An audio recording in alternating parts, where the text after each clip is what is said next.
இப்படி எல்லாம் நடக்கும் என்று தெரிந்திருந்தாலே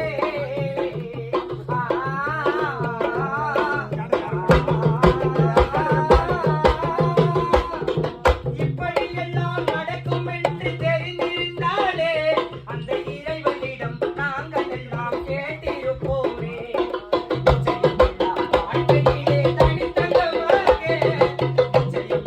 வாழ்க்கையிலே தனித்தங்கமாக இந்த ஊரினிலே வாழ்ந்து வந்தான் உயர்தரமாக. இந்த ஊரினிலே வாழ்ந்து வந்தான் வசந்தி உயர்தரமாக. மறக்க முடியும் இதயமும் இருந்தே எங்கள் அருமை நண்பன் வசந்த் என்று மறைந்து போனதே.